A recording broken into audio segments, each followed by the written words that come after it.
Muy bienvenidos, amada iglesia, Dios les bendiga. Bueno, como cada semana, una vez más estamos acá para compartir este estudio, el libro de Efesios, estamos por el capítulo 4. Así que bueno, lo personal ha sido de mucha bendición y bueno, estamos contentos con tener al maestro de la palabra entre nosotros. Así que bueno, Marcos, bienvenido. Adelante, empecemos a saludar. Amén, amén. Dios los bendiga, los saludo con la paz del Señor. Y bueno, damos gracias a Dios por un día más y vamos a orar antes de empezar, para que sea Dios el que esté hablando, ¿sí? Señor, te damos gracias por tu amor, tu misericordia y gracias por el privilegio que tenemos de estudiar tu palabra, que podamos estudiar, Señor, con responsabilidad, comprometiéndonos, Señor, a poner en práctica cada parte de tu palabra que aprendamos, que no sea solamente algo que llene nuestra mente, sino que pueda llenar nuestro corazón, Señor, y que podamos tener el poder para obedecer, Señor. En el nombre de Jesús te damos gracias y te pedimos que tomes control de todo lo que vamos a decir ahora. Amén y amén. Bueno, lo primero que me gustaría decir, ¿no?, es que estaba pensando, recién estábamos charlando un poquito acerca de la Biblia, ¿no?, acerca de la palabra de Dios. Y saben que es una responsabilidad conocer de la Biblia, ¿no?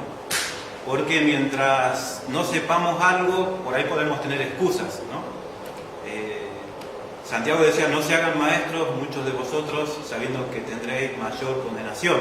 O sea, lo que quería decir Santiago era que cuando uno no conoce puede tener esa excusa, ¿no? Yo no sabía que estaba mal, pero el problema es cuando ya sabemos, ¿no? Cuando la Biblia nos dice, mira, esto está mal, esto está mal, esto está mal, tenés que cambiar. Y justo empieza una parte de Efesios que, ¿saben que en los capítulos anteriores Pablo aconsejaba, ¿no? Pero ahora es imperativo. Imperativo quiere decir que da órdenes, ¿no? Pablo no dice si quieren pueden hacer esto, si quieren pueden hacer esto, sino que empieza a decir, y una de las palabras que usa Pablo es andar, ¿no? Andar como hijos de luz, no andar como los que no tienen a Cristo. Y es una responsabilidad, ¿no?, que está muy bueno aprender la Biblia, ¿no? Aprender lo que quiere decir, ¿no?, lo que quiso decir Pablo. Pero es una responsabilidad para cada uno de nosotros aprenderlo, porque después Dios nos va a pedir cuentas de lo que aprendemos, ¿no? Así que tenemos que decidir, ¿no? ¿Qué hacemos? ¿Seguimos o no seguimos? Seguimos. ¿Qué van a decir? Vamos a decir. Bueno, vamos a empezar con Efesios capítulo 4. Ya como les decíamos, ¿no?, a partir del capítulo 4 Pablo empieza a dar instrucciones. Lo primero que empieza a decir en el capítulo 4, del 1 al 16, es cómo comportarnos en la iglesia, cómo tenemos que vivir en la iglesia, ¿sí? La forma que tenemos que conducirnos. Entonces, después vamos a leerlo, ¿no? Pero empieza a hablar de cómo tenemos que tratarnos con los demás, con los hermanos. Después, a partir del 17 hasta el 32, Pablo empieza a hablar de cómo comportarnos con la gente que no es creyente, ¿no? Cómo comportarnos en el mundo. A veces es medio fácil ser creyente en la iglesia, ¿no? Porque en la iglesia por ahí estamos más en familia, no tenemos tantos problemas, ¿no? Pero el asunto es cómo somos en el trabajo, cómo somos cuando estamos estudiando, cómo somos cuando estamos en casa, ¿no? Eso es lo que Pablo, a partir del versículo 17, ya empieza a hablar de eso, ¿no? Empieza a hablar, después lo vamos a ver, ¿no?, pero empieza a hablar del vocabulario, empieza a hablar del carácter, ¿no? Empieza a hablar de que no tenemos que enojarnos, empieza a hablar de que no tenemos que decir malas palabras, empieza a hablar de que, o sea, un montón de cosas que tienen que ver con la vida diaria y se empieza a complicar un poquito el asunto, ¿no? Yo no sé cómo son ustedes con la vida cristiana, no sé si les resulta fácil, si les resulta difícil, pero lamentablemente hoy en día tenemos en la iglesia, ¿no?, o en la iglesia no se le da mucha importancia, ¿no?, a la forma de comportarse. Y Pablo sí le da, ¿no? Pablo empieza a darnos instrucciones de cómo tenemos que comportarnos, pero siempre hay que acordarse, ¿no?, de que tenemos que tener en mente el capítulo 1, 2 y 3 de Efesios. Si nosotros le decimos a una persona que no diga más malas palabras, ¿cuántos dicen malas palabras? Creo que ninguno. ¿Cuántos se enojan? ¿Cuántos tienen algún hermano al cual no pueden ni ver, ¿no? Que les cuesta un montón? Si nosotros le decimos a la gente, está mal y tenés que cambiar, y no le decimos cómo, y no le decimos dónde está la fuerza para hacer todo eso, lo matamos, ¿no? Le entregamos solamente legalismo. Por eso nosotros, antes de estudiar el capítulo 4, 5 y 6, acuérdense, el capítulo 4, 5 y 6, solamente Pablo habla de cosas que tenemos que hacer, órdenes de cómo tenemos que comportarnos, pero no lo podemos hacer nosotros. Por eso Pablo primero, en el capítulo 1, 2 y 3, habló de las armas que tenemos nosotros para vivir esa vida cristiana. No se puede dar por separado.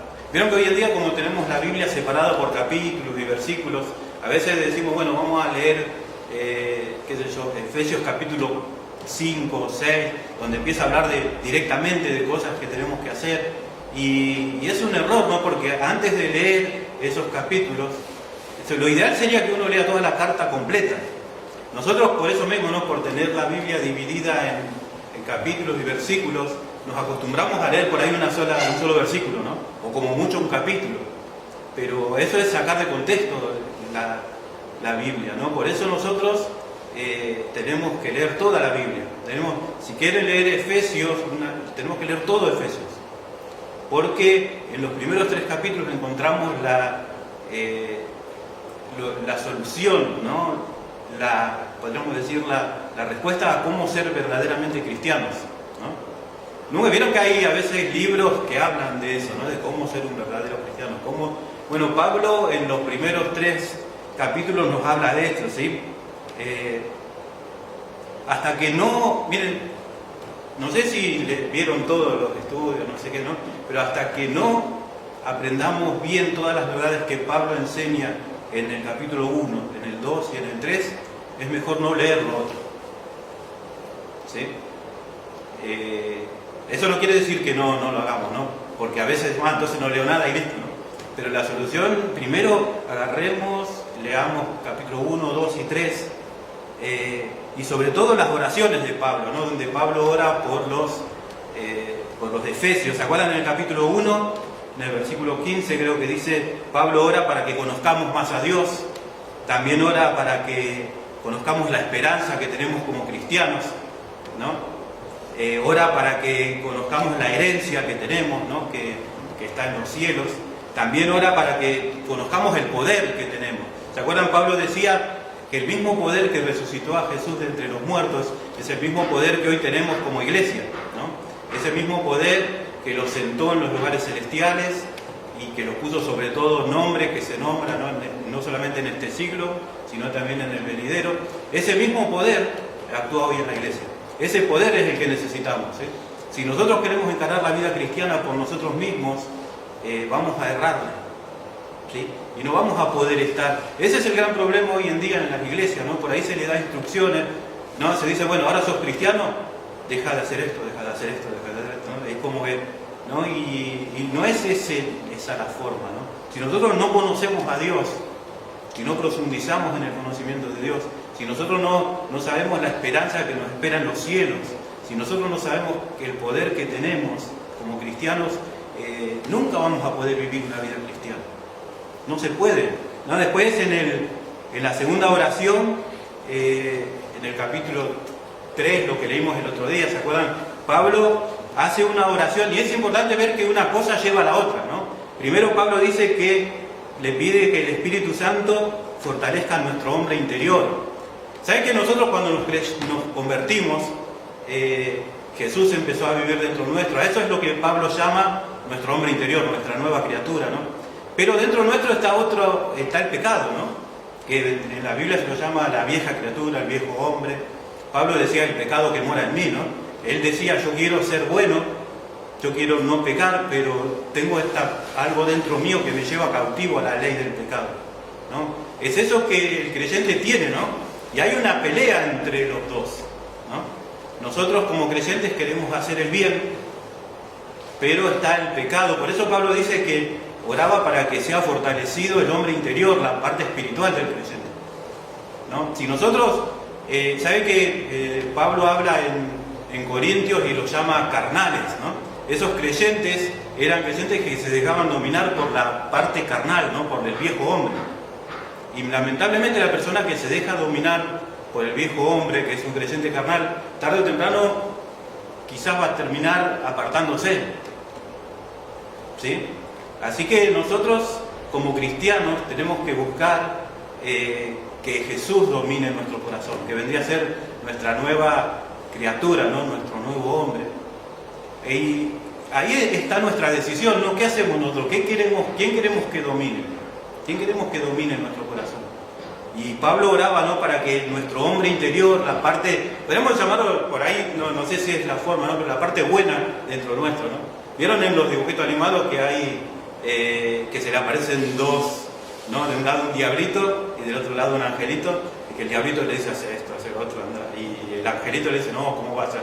No, bueno, eso es el Espíritu Santo que está dentro de nuestro, ¿no? El Espíritu Santo nos está diciendo, mirá, no hagas esto, no hagas esto otro, pero está la carne que dice, dale, nomás, dale, ¿no? Y Pablo decía que seamos fortalecidos en el hombre interior por su Espíritu, porque necesitamos que nuestro hombre interior, la parte buena, se fortalezca. Y el único, ¿sabe que hay alimento espiritual, ¿no? Vieron que así como nuestro cuerpo físico tiene necesidades físicas de comer, de alimentarse, la Biblia habla de que nuestro espíritu tiene necesidades, ¿no? Necesitamos comer, necesitamos alimentarnos espiritualmente. Como nuestro cuerpo crece, ¿no?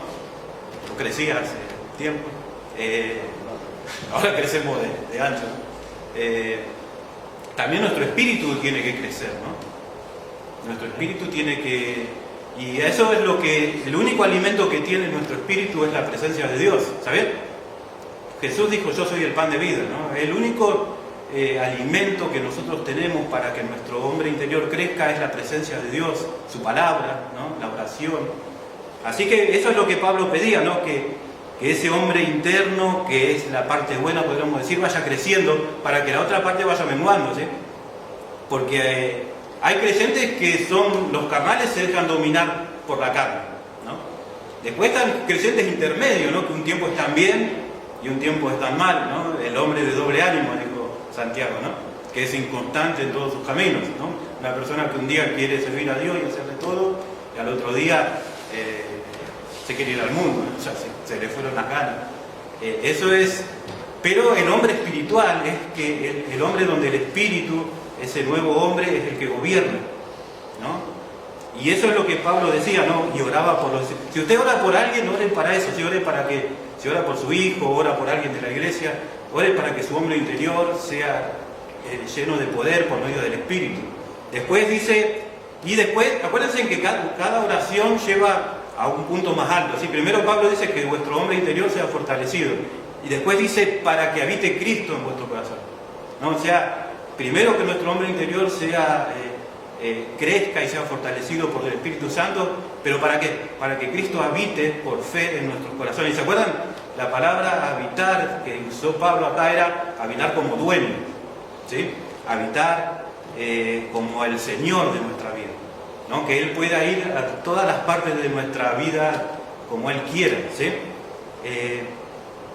¿Saben que yo noté que es necio creer que podemos ocultarle algo a Dios, ¿no? Hay gente que a veces se dice, ay no, por esto no voy a orar porque se va a enojar, ¿no? Y como que si Dios no lo sabría ya, ¿no? Dios ya sabe todo.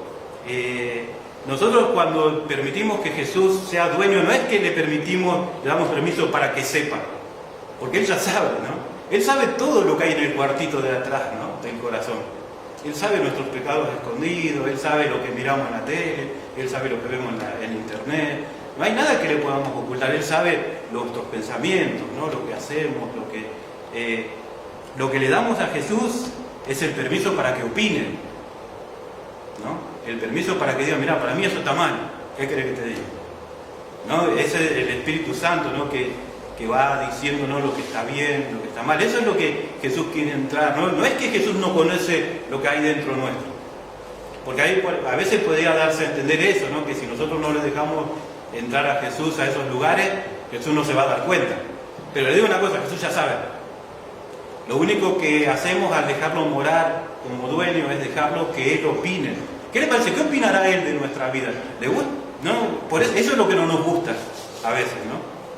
Preguntarle a Jesús, ¿qué pensás de mí? ¿No? ¿Qué es lo que pensás de mi vida? ¿Qué es lo que...? ¿No?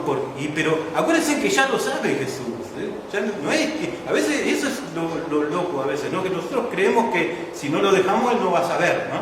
Porque a veces creemos que es como una visita, por ahí nosotros podemos ir de visita a la casa de alguien y quizás arregló un poquito el comedor, pero por ahí las piezas, al baño es un desastre, ¿no?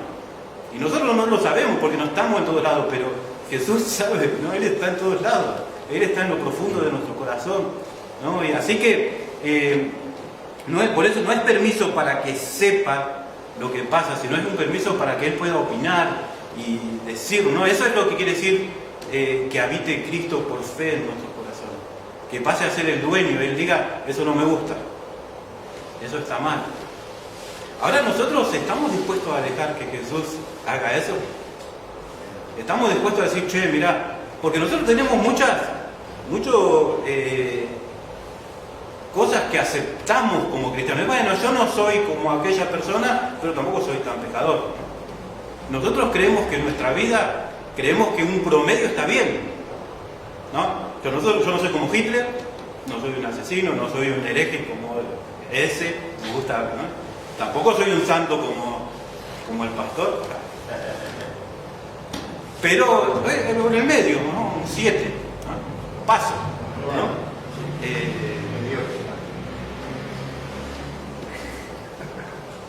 Pero no,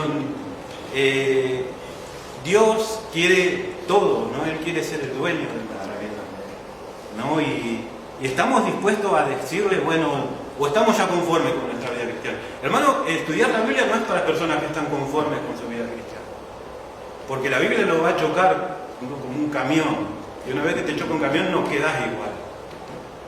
Nadie puede leer la Biblia y decide, y es peor, ¿no? Porque el que sabe hacer lo bueno y no lo hace es pecado. Si yo sé que decir malas palabras está mal y lo hago, por ahí antes no lo sabía y lo hacía, pero ahora ya sabes. Y si enojarse está mal, ¿no? El otro día me hablaban de un hombre que tiene mal carácter, ¿no? Una persona X. Y está mal. Y uno lo cuenta como un chistecito, pero está mal tener mal carácter. Un creyente no tiene que tener mal carácter. Pablo va a empezar a hablar de cómo tenemos que comportarnos en la iglesia y cómo hacemos, ¿no? Dice que vivan conforme a la vocación con la que fuiste llamados, ¿no? Como es digno de la vocación. O sea, quieren ser cristianos dignos, vivan de esta forma. Si no son cristianos indignos, son indignos de ser cristianos, ¿no?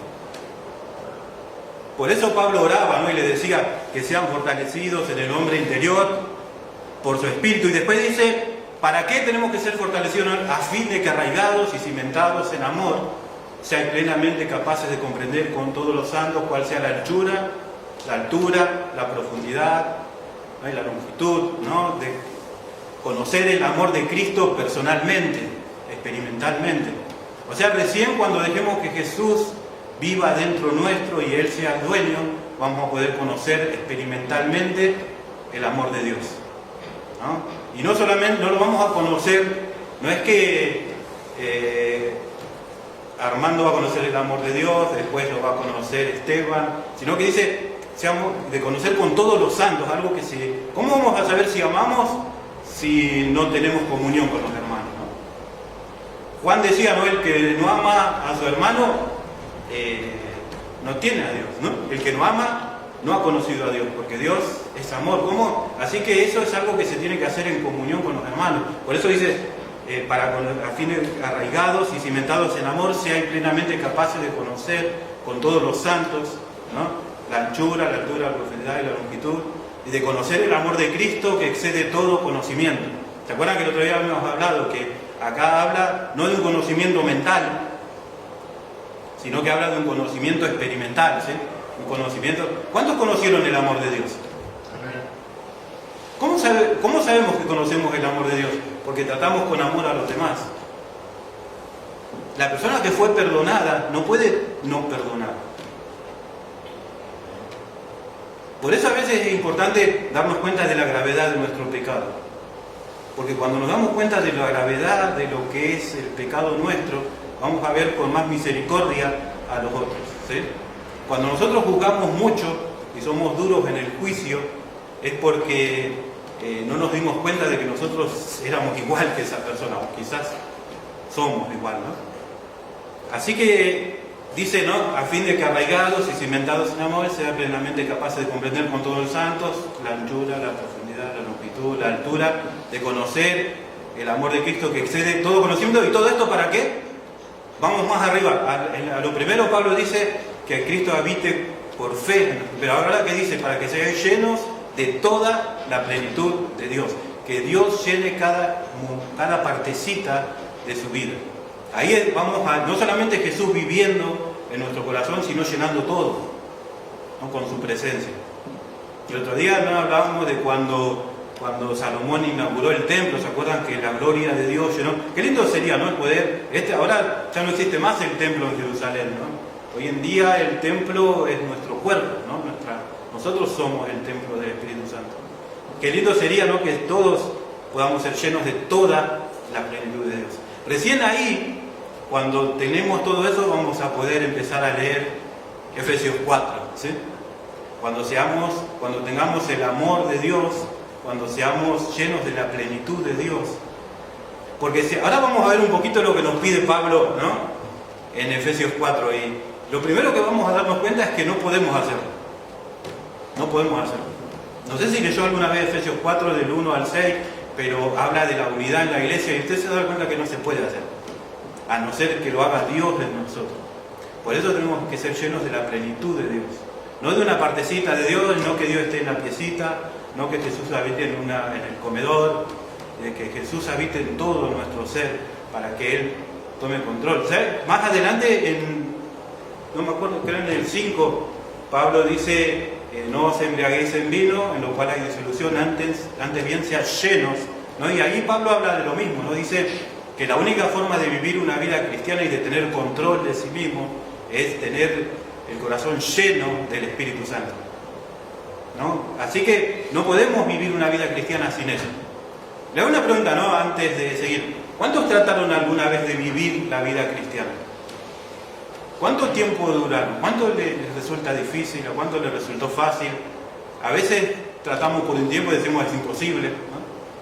Yo les conté una vez que en el servicio militar uno de mis compañeros que era creyente dijo, yo lo voy a dejar para más adelante, acá en el servicio militar no se puede ser cristiano, ¿no? Por ahí cuando salga voy a poder. A veces, ¿no? Uno puede decir, vos no sabés dónde trabajo yo no puedo ser bueno con los demás. ¿Vieron eso?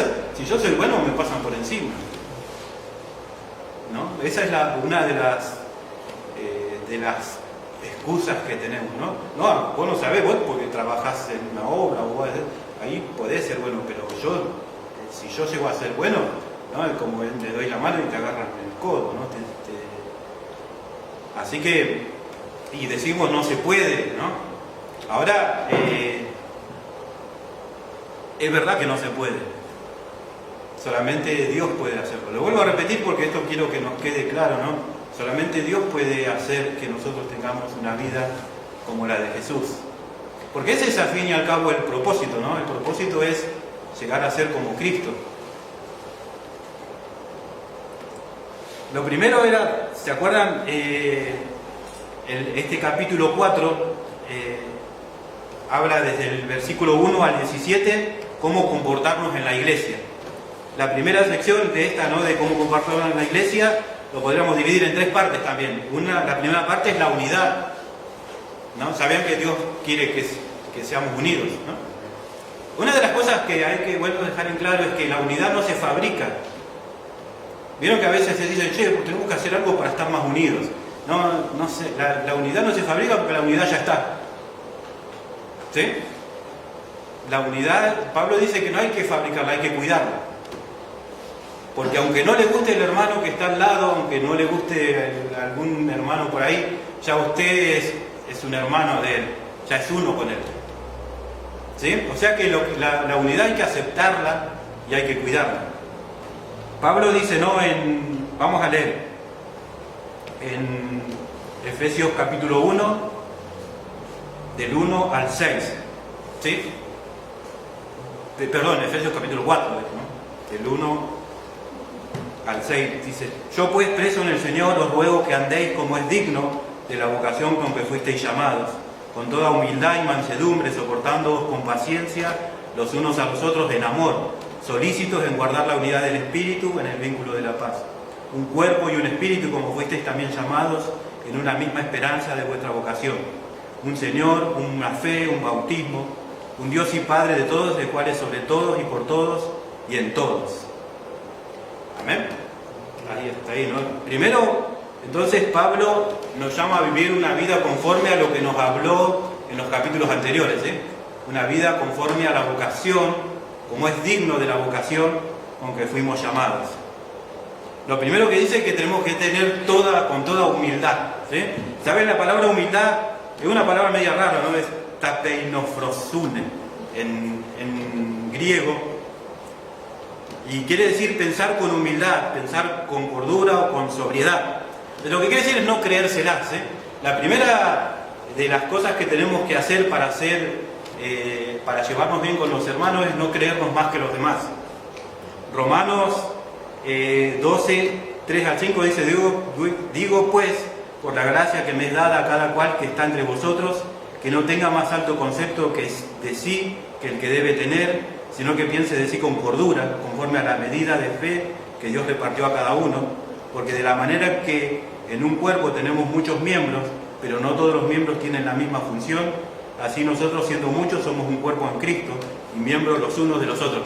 ¿Qué quiere decir pensar con cordura? No creerme más, ¿no? Hoy en día pasa, ¿no?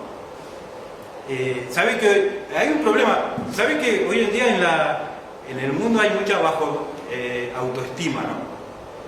Hay mucha gente que se cree menos, ¿no? Que se siente menos. ¿Y cuál es la solución que encontramos a veces en la iglesia? Hacerlo creer más. ¿Nunca escuchó? Tenés que pensar como un campeón. Sacar el campeón que hay en vos. ¿Ah? ¿Nunca escuchó eso? Dios cumplirá tus sueños. ¿Ah? ¿Nunca escuchó eso? Soñé en grande porque Dios te lo va a cumplir. Como José, que soñó y Dios se lo cumplió. ¿No? ¿Nunca escuchó eso? Tú te lo mereces. Ah, ya el versículo. Eso para antes. Tú te lo mereces, tú mereces lo mejor porque eres un hijo del rey, ¿no? Dios confía en vos, ¿no? Dios confía en vos, ¿no? Es prácticamente casi rayando con una herejía eso, ¿no? Porque a veces el afán de subir la autoestima de los hermanos terminamos inflándolos, ¿no? Haciéndolos creer. ¿Saben que hay muchos ministerios, muchas personas que sirven a Dios que terminan creídos, ¿no? Terminan creyendo que son más que los demás. Y ¿se acuerdan que el otro día habíamos hablado de Pablo, cómo era en su ministerio, ¿no? Y cómo él se veía como el más pequeño de todos los santos, ¿no? Como el más pequeño de todos los apóstoles. El único que se veía grande era como que Jesús vino a salvar pecadores, de los cuales yo soy el primero, ¿no? Él decía, pero a veces con el afán de levantarle el ánimo a una persona, lo terminamos inflando, ¿no? Cuando en verdad lo que deberíamos decir, por ejemplo, no sos pensar como campeón, sino que Jesús es tu campeón, ¿no? Jesús es el campeón. Jesús es el que ganó por vos, ¿no? Nosotros no ganamos en nada, hermano. Jesús es el que ganó la salvación, Jesús es el que nos da todas las cosas. Dios cumplirá sus propósitos en ti, ¿no? Como le dijo Pablo, ¿no? Porque Dios, ¿saben que a veces hay un error, ¿no? También de cuando José no soñó sus sueños.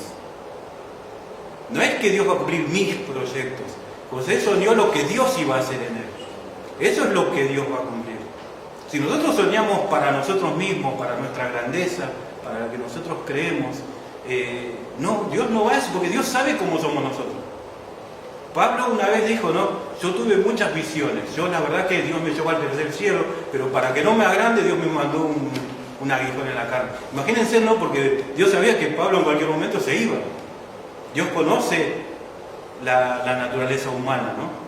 Y sabe que cuando tenemos un poquitito así de éxito, cualquier cosa nos va bien, ya nos creemos, ¿no? Y Pablo decía que para que no me gloríe sobremanera, Dios, y yo oré para que Dios me quite ese aguijón, y Dios me dijo, bástate mi gracia, porque mi poder se perfecciona en la debilidad. ¿no? O sea, si Pablo corría peligro de agrandarse, ¿no? ¿Saben cuántos creyentes inflados andan por ahí? Creyendo que Dios, el deseo más grande de Dios es cumplir su sueño, ¿no? Dios va a cumplir el sueño, pero el sueño que Él tiene para nosotros. Los sueños son los planes que Él tiene, ¿no? Dios le mostró a José los planes que Él tenía para él. José nunca se creyó. Él dijo, ustedes pensaron mal contra mí, pero Dios lo encaminó para bien. Él sabía que estaba Dios, ¿no? Así que, acuérdense, pídanle sueños a Dios, pero los sueños que Él tiene. Y el sueño más grande que tiene Dios para nosotros es que seamos igual que Jesús, ¿no?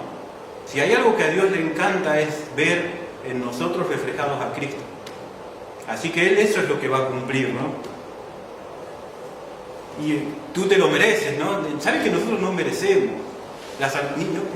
Por eso, si creemos que nos merecemos, no estamos en la gracia. ¿Sabes? Porque la gracia es algo inmerecido. Si vos crees, o si usted cree que se merecía la salvación, Pablo, ¿se acuerdan? Dijo, de Cristo os desligasteis los que por la ley os justificáis. De la gracia habéis caído. La persona que cree que cuida su salvación porque él puede, ¿no? Se lo dijo a los Gálatas que eran legalistas, ¿no? Le dijo, ustedes están separados de Cristo, cayeron de la gracia. Porque caer de la gracia no es pecar, caer de la gracia es empezar a creer que yo soy bueno por mí mismo, ¿no? Caer de la gracia es empezar a caer en el legalismo. Lo contrario a la gracia es el legalismo. Porque nosotros a veces cuando alguien peca, ay no, el hermano aquel cayó de la gracia. Eso no es caer de la gracia. Caer de la gracia, lo que dice la Biblia, lo que habla Pablo, es cuando uno cree que uno mismo puede lograr algo por uno mismo. El problema que tenían los Gálatas, ¿no? Era que creían que la salvación, bueno, Dios me salvó, pero yo lo voy a ayudar. Como hizo Abraham con Agar, ¿no? Cuando Dios le había prometido que iba a tener un hijo, y él dijo, bueno, capaz que Dios no puede, o lo vamos a dar una mano, y tuvo un hijo con Agar, la esclava, ¿se acuerdan? Y lo último es eso, que Dios confía en ti, ¿no?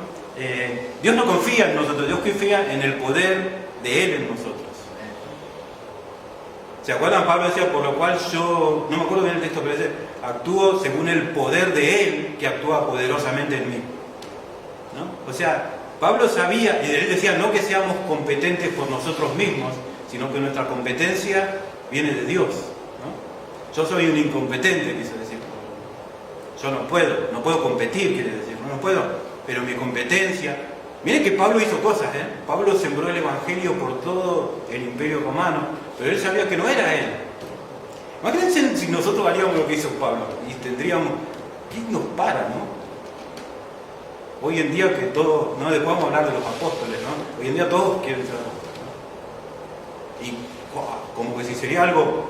Si supiéramos lo que es de verdad ser un apóstol, ¿no? Las cosas que pasó Pablo como apóstol.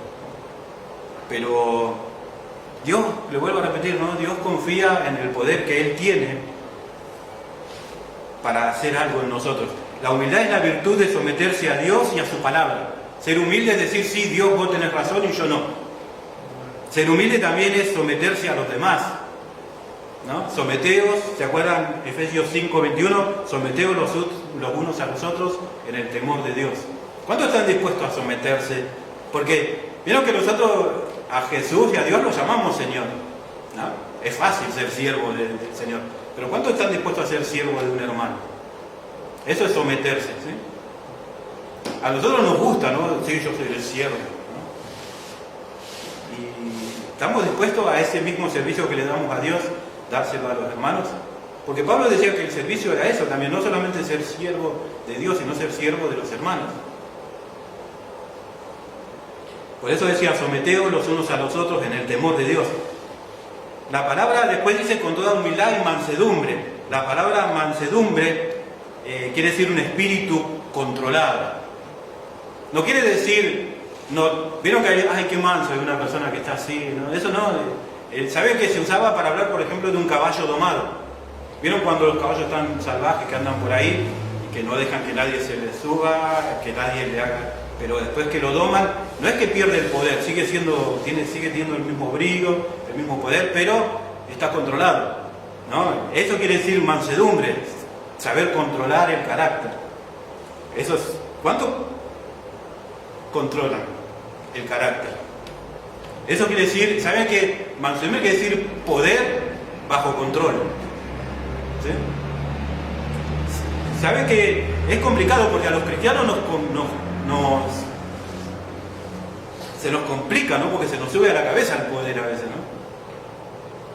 Creemos, yo llegué acá, ahora ustedes que están ahí, obedézcanme, ¿no? Y me acuerdo, yo ya pagué el precio. Ahora vos, yo ya estoy para mandar acá. Yo ya fui como vos, ¿no? ¿Dónde dice en la Biblia que alguna vez se termina el servicio? Que alguna vez el que está arriba ya no tiene que servir más. Si Jesús, que estaba arriba, dijo, ¿se acuerdan? Ustedes me dicen Señor en Cristo, y es verdad porque lo soy. Pero yo estoy entre ustedes como el que sirve. Si yo hice esto, ustedes también hagan esto con los demás. Qué problema, ¿no? Cuando llegamos a líderes, ¿no? Y ya los miramos a los de abajo. Vos haces esto, vos haces esto otro, vos andás para allá. ¿Sabes qué? Es complicado el problema de la autoridad, ¿no? Porque la autoridad no se impone. La autoridad, se reconoce. Imagínense, ¿no? Ustedes están perdidos en el bosque, ¿no? En un bosque no saben qué hacer, hay animales salvajes, todo. Encuentran a otro que está perdido como usted, ¿no? Y encuentran al guardabosque. ¿Quién tiene más autoridad para decirle cómo salir? ¿Y qué le da autoridad a ese guardabosque? ¿Porque tiene un uniforme? ¿Porque se cree, tiene la chapita acá? No, le da la autoridad el saber, el conocer el bosque, ¿no? O sea, lo que le da, la autoridad no es el título, a nosotros nos gusta el título, ¿no? Y antes, hoy en día, todos tenemos un título antes de nuestro nombre. Yo soy, Marco. No, pero nos encanta, ¿no? El reverendo, el grandísimo, el apóstol. Y no es que esté mal anhelar ser apóstol, porque la Biblia no dice que se terminó el ministerio de apóstol. El problema es, ¿por qué tenemos que poner antes de nuestro nombre nuestro título? Esa es la función que cumplimos, no somos nosotros, ¿no? Yo cumplo la función de apóstol, gracias a Dios, porque yo no soy apóstol, pero eso es lo que tendría que decir, no decir, ¿quién es usted? Yo soy el apóstol. Antes, ¿vieron que es así? Antes de decir quién son, yo soy el apóstol. Entonces, queda feo, ¿no? Una vez me acuerdo, fue una hermana, la primera vez que iba, ¿no? Y bueno, mi esposa la saludó, y hola, ¿qué tal, hermana? La primera vez, no, yo soy pastora. Pensamos que se llamaba pastora, porque antes en la iglesia había una chica. No, pero lo primero que dijo es el ministerio que tenía, y por ahí puede ser que sea pastora, ¿no? Puede ser, pero ¿por qué tenés que chapear antes, no? ¿Por qué, no? Todas esas cosas, ¿no? Acuérdense, en mansedumbre es el poder bajo control. Eso, ¿se acuerdan? Jesús dijo, aprendan de mí que soy manso y humilde. Justo las dos cosas, ¿no? Es el carácter de Jesús. Jesús tenía poder, pero sabía controlar, sabía ubicarse, ¿no? ¿Por qué nosotros no? Si Jesús, el Dios Todopoderoso que vino a la tierra, supo despojarse a sí mismo y supo servirnos, ¿por qué nosotros creemos que es diferente con nosotros, ¿no? Acuérdense, en estas dos cosas muestran el carácter de Cristo y ¿se acuerdan? Jesús dijo, aprendan de mí que soy manso y humilde y hallaréis descanso. ¿Quieren descansar y estar tranquilos? Sean mansos y humildes. El orgulloso no descansa nunca porque dice, no, este me miró mal, este no me reconoció, este no me dejó hacer esto, este no... Y por eso no descansa. Jesús decía, ¿quieren descansar? Aprendan de mí que soy manso y humilde y hallaréis descanso para vuestras almas. La persona, ¿no? Que es humilde y mansa, no anda preocupándose por cómo lo miran y si lo ven, si lo reconocen. A veces, no, sí, yo sé cuánto tiempo estuve trabajando en la iglesia y nadie me dijo nada, ¿no? Y Pablo dijo, no, que estemos constantes trabajando en la obra del Señor porque nuestro trabajo no es en vano, ¿no? O sea, nosotros no trabajamos para las personas, trabajamos para el Señor y Él sí ve. Que una vez les conté la historia, ¿no? De un misionero que llegaba de África, un viejito, como 80 años, llevaba en un barco y en el mismo barco viajaba Roosevelt, el presidente de Estados Unidos, ¿no? Y para recibirlo al presidente de Estados Unidos había una banda, y había un montón de gente, desfiles militares, ¿no? Y el hombre bajó por la puerta chiquitita del barco, ¿no? Solito, por un puentecito así de una maderita. Y él decía, Señor, ¿por qué? ¿Por qué no? A mí no me reciben así, si yo lo que hice es más importante, ¿no? El tipo fue misionero en África por toda su vida, volvió a Estados Unidos para jubilarse, para terminar ahí su vida. Y Dios le dijo, lo que pasa es que vos todavía no llegaste a casa. Cuando llegues a casa vas a ser bienvenido, de la forma en que... Así que Dios va a darnos nuestro premio cuando lleguemos al cielo. ¿Sí? ¿Quién nos puede sacar eso, no? Cuando diga, pasa, buen siervo fiel? En lo poco fuiste fiel, en lo mucho te pondré, ¿no? ¿Quién puede? Qué lindo los hermanos que ya partieron, porque hoy en día, ¿no? ¡Ay, qué terrible se fue! Hoy me enteré de la esposa de un pastor que partió con el Señor. Qué lindo, ¿no? Cuando nosotros nos decimos, murió, ¿no? Nosotros decimos, se fue a la presencia del Señor, ¿no? Y en el cielo lo recibió Jesús y le dijo, pasa, buen siervo fiel, ¿no? En lo poco fuiste fiel, en lo mucho te pondré. Él nos va a recompensar, ¿no? No esperemos más. Por eso Jesús dijo, no, yo soy manso y humilde de corazón, ¿no? Después otra cosa que dice es que tenemos que soportarnos, ¿no? La palabra soportar, anejomai, se la digo, quiere decir soportar, tolerar. Pero ¿sabés qué quiere decir también? Soportar quiere decir llevar en andas, ¿no? O sea, ¿tiene hermanos que no soportan? O sea, no solamente quiere decir aguantarlo, sino que quiere decir ayudarlo. Soportar, ¿vieron cuando soportamos un peso grande? Bueno, eso es. ¿Vieron que a veces hay hermanos que son pesos grandes, ¿no?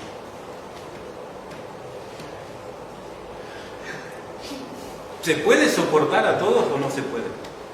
Por eso, hermano, yo le vuelvo a repetir, el único que puede darle poder para vivir de esta forma es el Espíritu Santo. Así que ore, busque la presencia de Dios, busque a Dios, porque no se puede solo. Lo único que va a lograr si lo quiere hacer usted solo va a ser desesperación, porque va a ver que no puede y no lo va a poder. Pero si Dios dice, ¿se acuerdan cómo termina la oración de Pablo? Y aquel que es poderoso para hacer las cosas mucho más abundantemente de lo que pedimos o entendemos, según el poder que actúa en nosotros, ¿sí? El poder del Espíritu Santo, ¿sí? O sea, si usted le pide a Dios, Señor, yo quiero ser así, Él va a ser poderoso para hacer las cosas mucho más abundantemente. No si le pide un auto, ¿no? Acá quiere decir que si le pido un auto me va a dar una Ferrari. Muchos creen eso y usan ese texto, ¿no? Dios va a dar más abundantemente de lo que pedimos. Le pido un trabajo de ganar 10.000 pesos y me va a dar uno de 100.000. Pero no, acá Pablo está hablando de, si usted le pide a Dios ser paciente, Dios le va a dar de más, ¿no? Soportando con paciencia a los unos a los... Con paciencia, ¿sí? La paciencia macrosumia. Macro, conocen la palabra macro, ¿no? Hay hasta un supermercado. Macro quiere decir grande o lejos. Y sumia quiere decir enojo. O sea, paciencia quiere decir tener el enojo lejos, ¿no? Tardo en enojarse, ¿no? Es la capacidad de aguantar hasta lo último. Eso quiere decir paciencia, ¿no? ¿Cuántos tienen paciencia con los hermanos? ¿No? La capacidad de... Qué bueno, ¿no? Sería, ¿no? Y son casi todo virtudes de las que Pablo habla en 1 Corintios 13, ¿no? Del amor, ¿no? Porque Pablo después dice, soportando con paciencia los unos a los otros en amor. Y cuando Pablo habla del amor usa la palabra ágape. ¿Se acuerdan que creo que habíamos hablado de que en griego hay 3 palabras para amor, ¿no? Está la palabra eros, que habla del amor de pareja, ¿no? Del amor del esposo con la esposa. Está la palabra fileos, que es el amor de amigos, el amor de entre familiares, ¿no? De ahí viene la palabra filial, ¿no? De ser amigo, de las amistades. Pero todos esos amores, ¿cómo son? Yo te amo porque vos me amás, yo te doy porque vos me das. Pero el amor ágape, que ¿se acuerdan cuando Jesús dijo de tal manera amó Dios al mundo? Usó la palabra ágape, que es un amor incondicional. Yo te amo aunque vos no me ames, yo te doy aunque vos no me des. ¿Quién ama de esa forma, no? ¿Se acuerdan cuando Jesús lo estaban crucificando? Dijo, Señor, perdónalos porque no saben lo que hacen. amar al que nos está... O también uno dice, pero era Jesús, ¿no? Y Esteban dijo lo mismo cuando estaban apedreando, ¿no? Señor, perdonalos porque no saben lo que hacen. ¿Cuántos podríamos...? Ese es el... Pero ¿saben qué? Ese amor no es natural en el ser humano. Ese amor es el amor de Dios. Por eso necesitamos de Dios. Hermano, necesitamos desesperadamente de Dios, porque nosotros no amamos a todos por igual. Y en el cielo vamos a estar todos juntos, hasta con ese que no puede ni ver. Y no, en el cielo no va a haber, ay Señor, sí, yo cuando vaya al cielo ojalá que esté mi amigo, ojalá que esté mi esposa. En el cielo vamos a ser todos iguales, no va a haber. Y eso es lo que quiere Dios que sea acá hoy en día, que amemos a todos por igual. Que no tengamos preferencia, que no tengamos, bueno, yo te amo porque vos me... Mayormente nosotros somos así, yo soy feliz estando con vos, porque así que por eso quiero estar con vos. Eso es querer, ¿no? En nuestro idioma, ¿no? Es querer, es lo que yo te doy porque vos me das, ¿no? Querer es dame algo, pero amar es dar, ¿no? Y eso es lo que...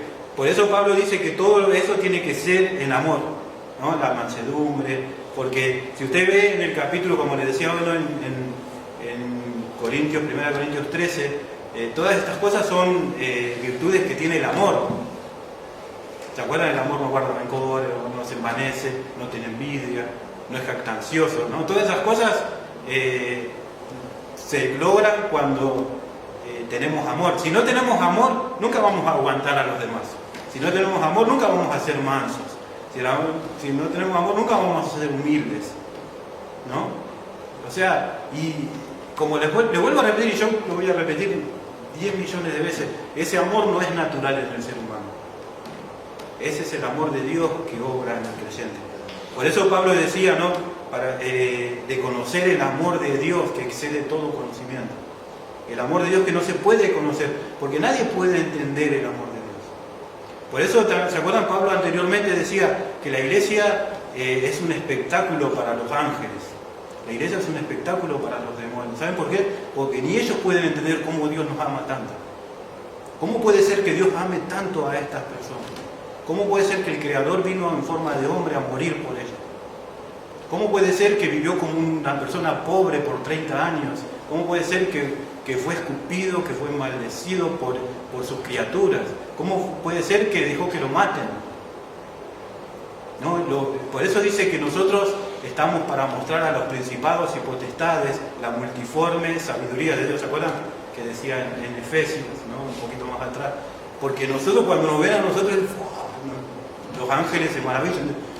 ¿Cómo los ama Dios? Por eso dice Pedro también, cosas en las cuales anhelan mirar los ángeles, ¿no? ¿Cómo me gustaría sentir, dicen los ángeles, ese amor que Dios siente por estas personas?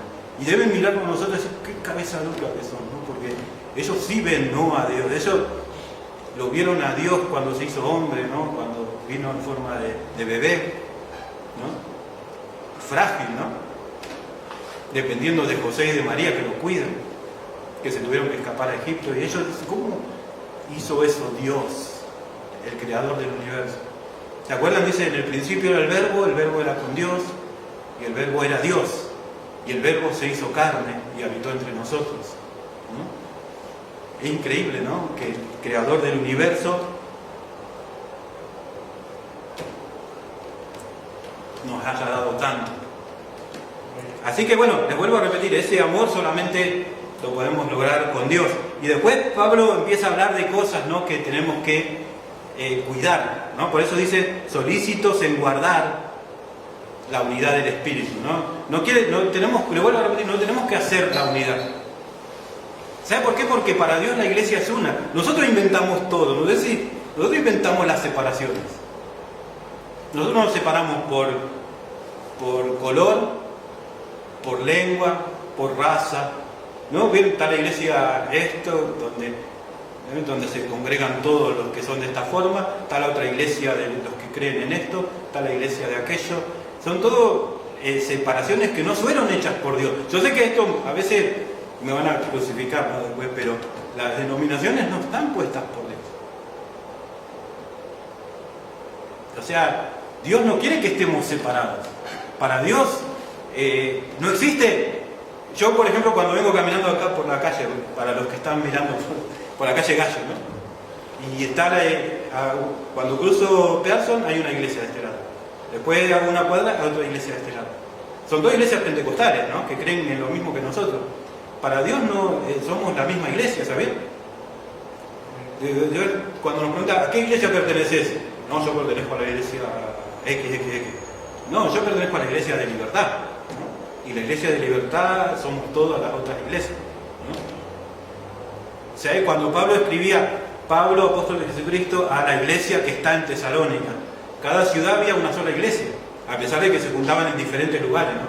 Porque no tenían un lugar, ¿no? Como gracias a Dios nosotros tenemos un lugar para reunirnos. Y una vez cada tanto hacían una reunión todos juntos, pero había en cada ciudad una sola iglesia. Por eso Pablo decía, los solícitos de guardar la unidad del Espíritu en el vínculo de la paz. O sea, lo único que nos hace... ¿tenemos paz con los otros hermanos? ¿Tenemos paz con la... ¿Vieron que hay veces que se pelean las iglesias? ¿Tenemos paz con la iglesia de cada 2 cuadras? O hay envidia, o hay esto, lo otro, ¿no? Solícitos, dice Pablo, la palabra solícito quiere decir con diligencia, con fervor y con prontitud. O sea, el creyente tiene que guardar la unidad del Espíritu con diligencia, con fervor y con prontitud, lo más rápido posible, en guardar o en custodiar y conservar la unidad del Espíritu en el vínculo de la paz.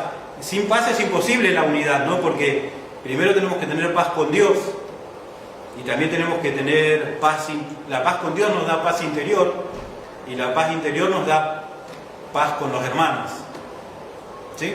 No quiere decir que ahora vamos a hacer toda una sola iglesia en libertad, pero sí quiere decir que tenemos que tener paz con todos, ¿eh?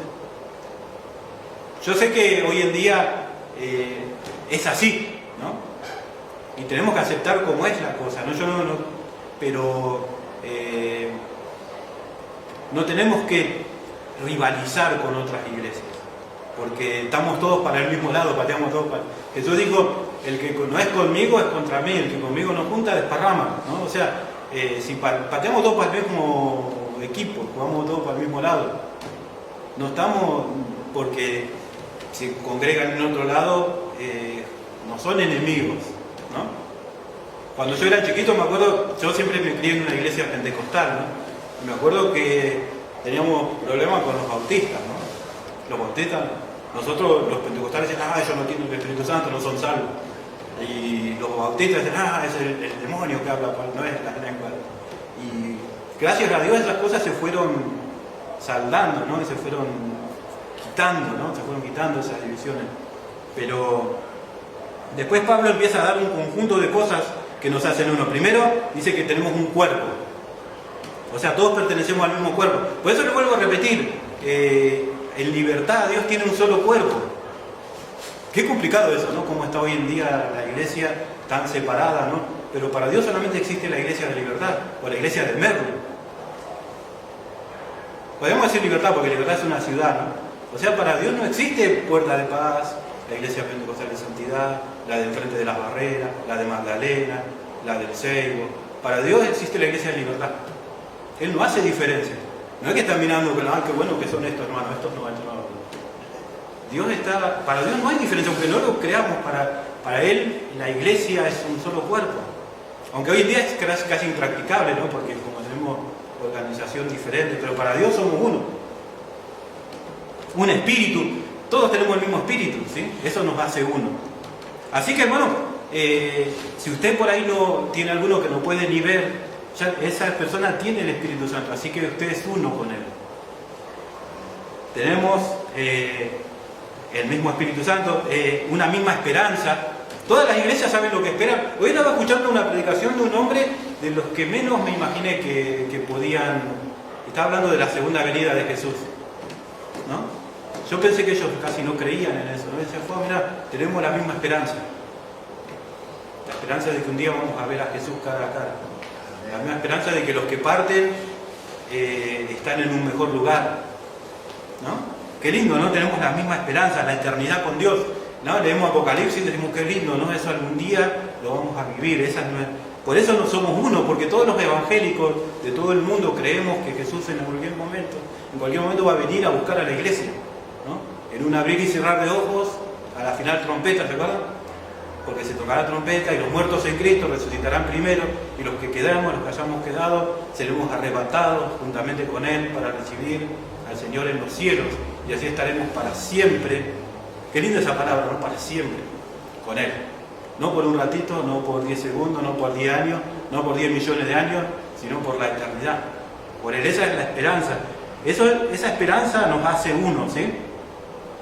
Tenemos un mismo Señor. ¿Sabes lo que quiere decir tener un mismo Señor, no?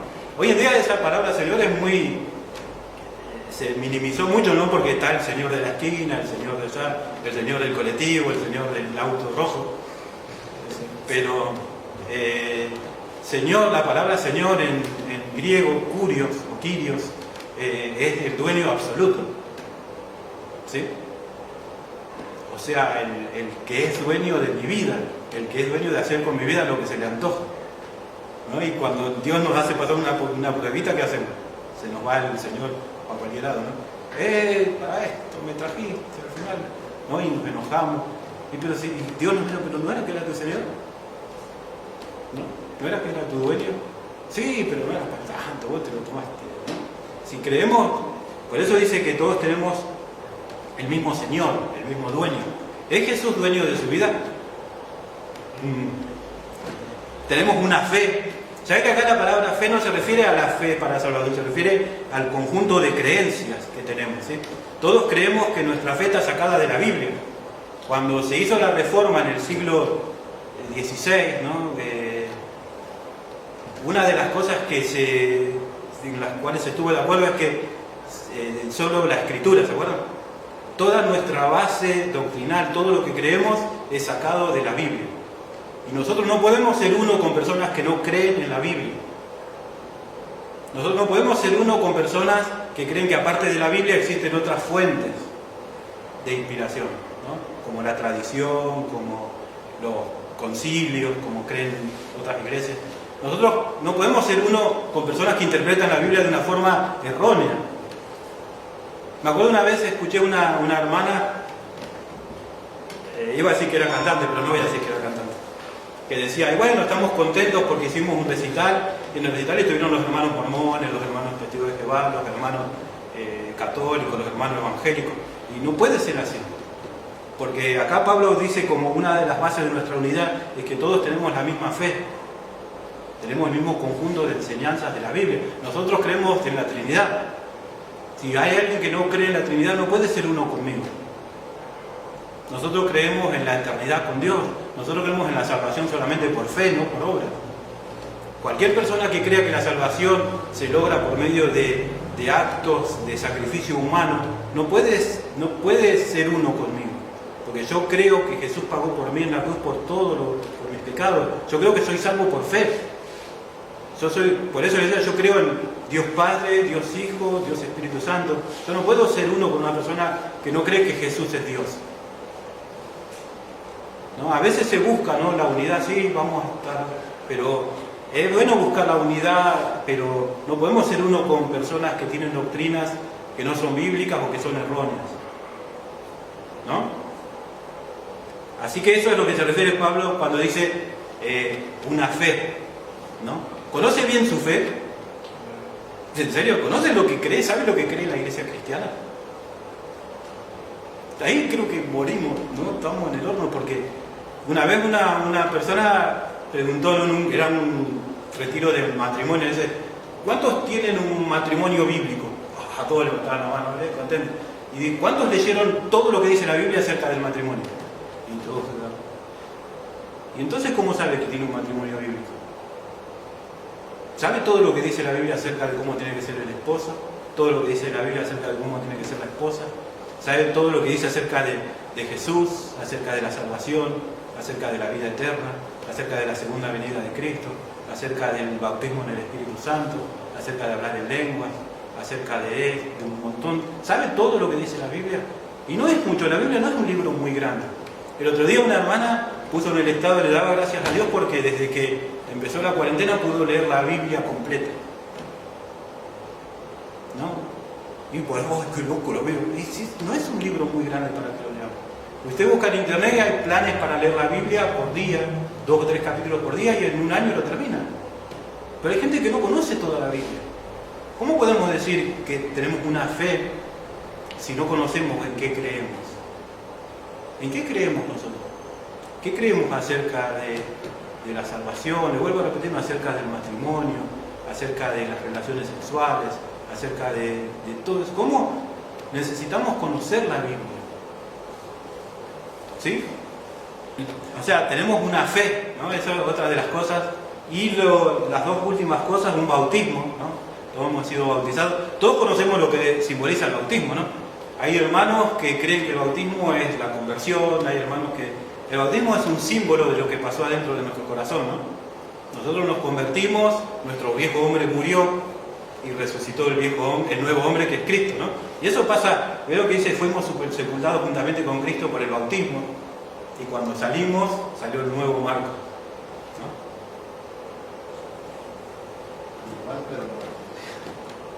O sea, eso es... Y el bautismo en la iglesia primitiva no era como hoy en día que... ¿Sabes que en la iglesia primitiva no se dudaba de la conversión de los hermanos? El que se convertía, ¿sabes por qué se convertían en serio? Porque era convertirte y que capaz que te matan mañana. Así que no había, bueno, vamos a ver, probar a ver qué pasa en la iglesia evangélica. Vos te convertías y te bautizabas ahí nomás. ¿Te acuerdan el hombre, el de Felipe, ¿no? El etíope, el eunuco? Iban caminando, ¿está? Y le leyó Isaías, así, esto habla de Jesús. Ah, mira un arroyito, un poquito de agua. ¿Qué impide que me bautice? Nada, ¿no? Cuando se convertían, dice que se bautizaban ahí nomás, porque había signos evidentes de que había una verdadera conversión. Algo había pasado en la vida de la persona. ¿No? Nadie se encuentra, como le dije, nadie se encuentra con Jesús y queda igual. Si una persona, ayer estábamos hablando un poquito de la adoración, ¿no? Y a veces decimos, sí, me tocó el Espíritu, sí, y lloré, y después salgo y sigo haciendo lo mismo de siempre. Eso no fue un encuentro con Dios. Nadie puede encontrarse con Dios y después salir y seguir su vida como si nada. Por eso a veces tenemos que tener cuidado. A veces hasta se estudia en algunos lugares cómo dar un ambiente, ¿no? Una atmósfera de milagro. Y se falsifica, ¿no? Todo y que todos creen que es la presencia de Dios, pero son emociones. ¿Saben cómo nos damos cuenta si es la presencia de Dios o si son emociones? Por el cambio.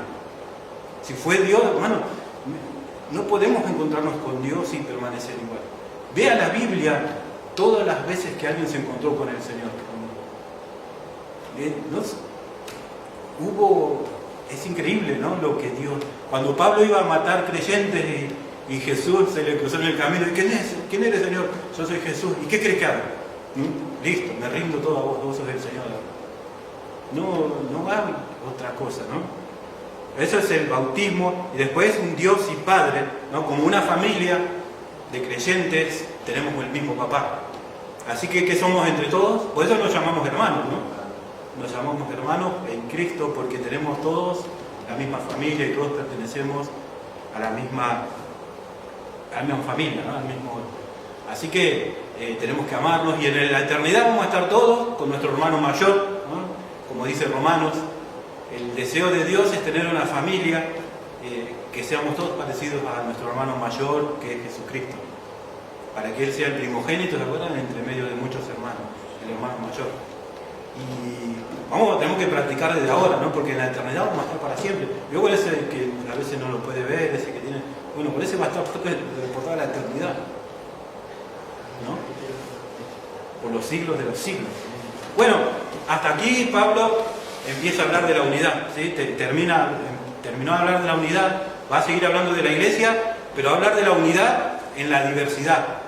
Es lindo que seamos uno, pero también es lindo que seamos diferentes, ¿no? Dios no nos hizo a todos iguales, a cada uno nos dio una función diferente. Así como es diferente la mano del codo y de la cabeza y del cuello, así, a pesar de que somos un cuerpo, cada uno tiene una función diferente. Así que Pablo va a empezar a hablar a partir de ahora de las funciones del cuerpo y para qué están, ¿no? ¿Para qué está el cuerpo? ¿Para qué están las partes del cuerpo? Y esto es importante, sí, también. Y ya termino, ¿no? Perdón, pero me cuesta mucho terminar. Pero les vuelvo a repetir que esto no se puede hacer por sí solo, ¿sí? Que necesitamos la fuerza del Espíritu Santo, ¿sí? Que necesitamos el poder del Espíritu Santo. No lea estas instrucciones y quiera hacerlas usted, sino lea primero Efesios 1, 2 y 3. Lea lo que usted es como cristiano. Así después va a ser más fácil poder cumplir 4, 5 y 6. Efesios 4, 5 y 6. Si no, se va a volver loco, ¿sí? Porque ya creo que con lo que leímos un poquito ahora nos damos cuenta de que nos falta, ¿no? Imagínense lo que sigue después. Vamos a orar, ¿sí? Señor, te damos gracias por este día. Gracias por permitirnos leer tu palabra y aprenderla. Y Señor, gracias porque nos ayudás. Te pido, Dios, que nos des la fuerza, que no seamos, como dice Santiago, oidores de tu palabra solamente, sino que podamos ser hacedores de tu palabra. Que tu Espíritu Santo nos ayude y nos dé la fuerza para cumplir. Dios, si hay algo que aprendimos, aparte de lo que tenemos que hacer, es que no podemos hacerlo nosotros mismos, Señor. Por eso te pedimos que tu Espíritu Santo fortalezca nuestro hombre interior, para que Cristo pueda habitar como dueño de nuestro corazón, Señor, para que podamos amarnos entre hermanos, para que podamos conocer tu amor y para que seamos llenos de toda la plenitud de Dios. Que tu Espíritu Santo nos llene completamente para que podamos vivir una vida de verdad, una vida conforme, una vida digna, Señor, al llamamiento que vos nos diste, y que podamos, Señor, mantener la unidad de la iglesia para la gloria de tu nombre, Señor. Gracias por todo, Dios, en el nombre de Jesús. Amén y amén.